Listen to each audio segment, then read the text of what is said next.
Private universities है वो तो बहुत फ़ीस चार्ज करती हैं, अराउंड समवेयर अराउंड 20-25 लाख्स।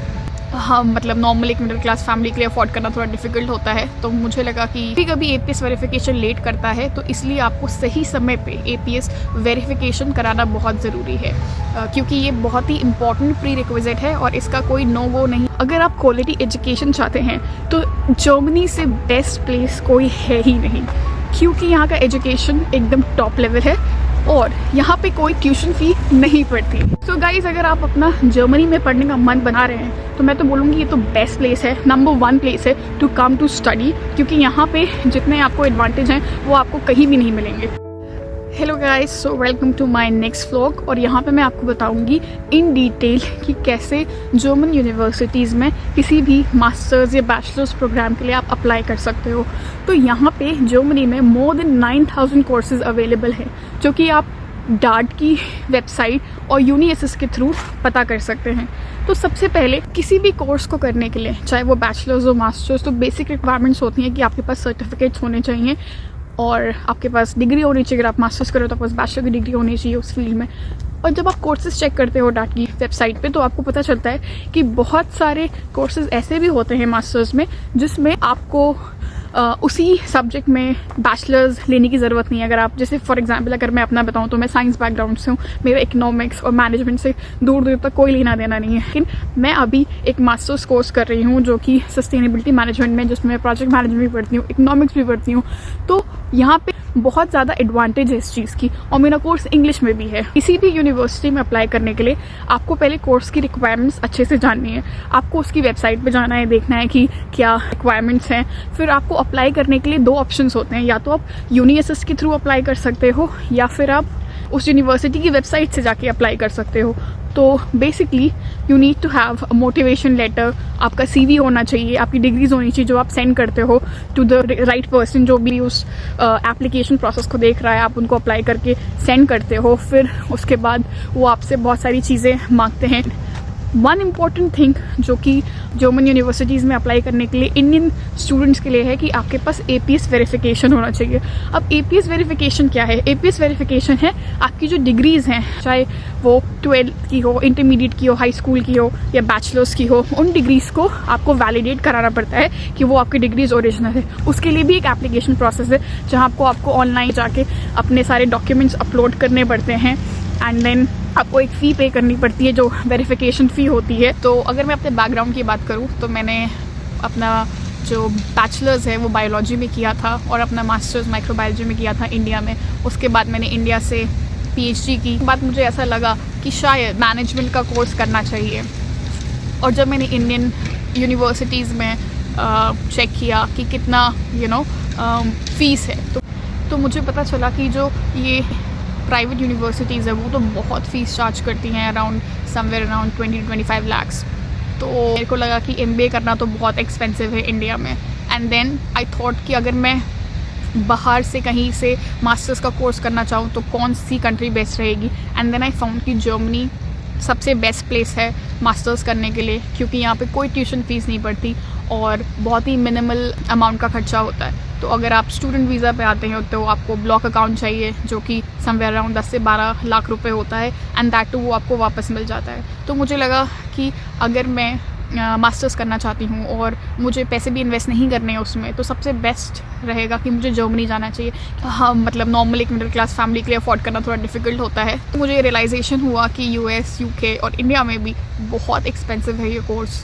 तो मुझे सबसे best place to do my masters मुझे लगी वो जर्मनी, क्योंकि यहाँ पे जो मास्टर्स है ना वो उसको एक बहुत रिस्पेक्ट से देखा जाता है, उसको भी MBA के इक्विवेलेंट माना जाता है। अगर मान लो अगर आप कोई मास्टर्स कर रहे हो किसी मैनेजमेंट कोर्स में जो कि इंटरनेशनल है या जर्मन में है, तो उसको भी आप MBA की तरह ही ट्रीट करते हैं। तो मुझे लगा अगर इतना सिंपल है कोई मैनेजमेंट फील्ड में जाना और अपनी फील्ड चेंज करना, तो मुझे लगा सबसे बेस्ट ऑप्शन यही रहेगा कि मैं मास्टर्स कर लूँ जर्मनी से। अगर आपने अपनी पढ़ाई इंडियन यूनिवर्सिटी से की है, आपको APS वेरिफिकेशन कराना पड़ता है, जो कि आपकी वेबसाइट पे जाके करा सकते हैं। एंड इसका कॉस्ट समवेयर अराउंड 18,000 आता है, जिसमें आपको अपने सारे डिग्रीज़ अपलोड करनी होती है और उसमें प्रोसेस होता है। तो बैचलर्स का प्रोसेस अलग होता है, मास्टर्स का प्रोसेस अलग होता है। डिपेंडिंग, अगर आपने बैचलर्स किया तो एक शॉर्ट इंटरव्यू होता है जिसमें वो पूछते हैं कि आप क्यों जा रहे हैं और some questions related to your subject. और अगर आपने मास्टर्स किया, जैसे मेरे केस में जब मैंने मास्टर्स के लिए अप्लाई किया था, तो मेरे पास सिर्फ नॉर्मल वेरिफिकेशन प्रोसेस था, जिसमें मुझे सिर्फ फ़ी पे करनी थी और कुछ दिन बाद मेरा APS वेरीफाई हो गया था। कभी कभी APS वेरिफिकेशन लेट करता है, तो इसलिए आपको सही समय पे APS वेरिफिकेशन कराना बहुत ज़रूरी है, क्योंकि ये बहुत ही इंपॉर्टेंट प्री रिक्विजिट है और इसका कोई नो गो नहीं है कि अगर आप ये नहीं कराएंगे तो आपको एडमिशन मिल पाएगा। तो ये तो बहुत ज़रूरी है, ये तो सबसे इम्पॉर्टेंट स्टेप है एक जर्मन यूनिवर्सिटी में अप्लाई करने का। एक बार आपने अपने डॉक्यूमेंट्स चेक कर लिए, आपने APS वेरिफिकेशन करा लिया और आपने अपने मन का कोर्स सेलेक्ट कर लिया, तो आपको सिंपल वेबसाइट के थ्रू जाकर या UniAssist के थ्रू जाकर आपको ये सारे डॉक्यूमेंट्स अपलोड करने होते हैं। तो जब मैं अप्लाई कर रही थी, मुझे याद है, तो मेरे APS वेरिफिकेशन में थोड़ा टाइम लग गया था। And then when I went to UniAssist, तो मुझे बहुत सारे डॉक्यूमेंट्स अपलोड करने पड़े थे, लाइक मेरी डिग्रीज इंटरमीडिएट हाई स्कूल की। वैसे तो 50% ऑफ द जर्मन यूनिवर्सिटीज़ वो UniAssist के थ्रू अप्लाई करवाते हैं, क्योंकि UniAssist आपका पहला एक प्री चेक करता है, जिसके हिसाब से वो आपको बताता है कि आपने जो भी डॉक्यूमेंट्स अपलोड किए हैं वो कंप्लीट है कि नहीं है। तो आप जब UniAssist से अप्लाई करते हो तो वो आपको मैसेज भेजते रहते हैं। फॉर एग्जांपल मेरे केस में जब मैंने अप्लाई किया था, तो कुछ अगर जैसे डॉक्यूमेंट्स मिसिंग थे, तो UniAssist ने मुझे इन्फॉर्म किया कि आपको ये भी, like for example migration certificate upload करना है एंड आपको B1 का IELTS सर्टिफिकेट अपलोड करना है, क्योंकि वो मेरी कोर्स की रिक्वायरमेंट थी। तो आपको ऐसे ही सारा जो भी रिक्वायरमेंट है, जो भी डॉक्यूमेंटेशन का रिक्वायरमेंट है, वो आपको देख कर आपको अपलोड करना पड़ेगा। और जब आप UniAssist के थ्रू अप्लाई करते हैं, तो UniAssist भी एक फ़ीस लेता है, विच इज़ अराउंड 75 यूरो। तो पहली जब आप एप्लीकेशन भरते हो उसकी फ़ीस 75 यूरो होती है, जो कि अगर आप 100 रुपीज़ के कन्वर्जन से देखें तो 7,500 तक का पड़ेगा आपको, एंड दैट इज़ रिक्वायर्ड। उसके बाद जो भी आप और भी यूनिवर्सिटी में जब अप्लाई करते हैं, तो वो जो फ़ीस होती है वो 30 यूरो हो जाती है। तो मतलब फ़र्स्ट एप्लीकेशन 75 यूरो एंड उसके बाद 30 यूरो ईच एप्लीकेशन पड़ती है। जो सबसे स्ट्रेसफुल और एक्साइटिंग पार्ट होता है कि आपको कौन सी यूनिवर्सिटी ने ऑफ़र लेटर दिया कि आप वो मास्टर कोर्स कर सकते हैं। सो कुछ वेटिंग टाइम होता है हर यूनिवर्सिटी का, तो उस हिसाब से लाइक 3 to 4 वीक्स या 1 मंथ जो मेल आता है दैट आप इस यूनिवर्सिटी ने आपको एक्सेप्ट कर लिया है। And then that is the most exciting part I would say, क्योंकि उसमें आप जब बहुत सारी यूनिवर्सिटीज़ में अप्लाई करते हैं, तब आपको हमेशा ये रहता है कि कौन सी यूनिवर्सिटी से मेरा एक्सेप्टेंस आएगा, और आपकी कोई फेवरेट यूनिवर्सिटी होती है, आप कोई बैकअप यूनिवर्सिटीज़ भी लेके चलते हैं। जैसे जब मैंने अप्लाई किया था, तो मैंने 2 यूनिवर्सिटीज़ में अप्लाई किया था, जिसमें से एक मेरी यूनिवर्सिटी ऑफ Neu-Ulm थी और एक दूसरी यूनिवर्सिटी थी जो कि TH Bingen करके है। तो TH Bingen से मेरा रिजेक्शन आ गया था और university of applied sciences HNU ने मुझे ले लिया था, and that was very exciting for me, क्योंकि एटलीस्ट जब मैंने 2 यूनिवर्सिटी में अप्लाई किया तो उसमें से एक यूनिवर्सिटी में हो गया और मेरा टाइम वेस्ट नहीं हुआ, क्योंकि अगर फिर मेरा एप्लीकेशन एक्सेप्ट नहीं होता तो फिर मुझे नेक्स्ट ईयर अप्लाई करना पड़ता। सो बेसिकली यहाँ पे आपके 2 सेमेस्टर होते हैं, विच इज़ विंटर सेमेस्टर और समर सेमेस्टर। तो आप या तो समर सेमेस्टर में अप्लाई कर सकते हो या विंटर सेमेस्टर में अप्लाई कर सकते हो। तो जो विंटर सेमेस्टर होता है वो अक्टूबर के टाइम पे शुरू होता है, तो उसकी एप्लीकेशन आप मान लीजिए 3-4 महीने पहले, सो समवेयर अराउंड मार्च अप्रैल के टाइम पे आती है। एंड समर की जो स्टार्ट होती है वो फरवरी ऑनवर्ड्स कोर्सेज शुरू होते हैं, तो उनकी एप्लीकेशन अक्टूबर या सितंबर, अक्टूबर, नवंबर के टाइम पे आती हैं। So you have to be very vigilant, तो आपको चेक करना पड़ेगा कि आप कोई डेडलाइंस मिस ना करें।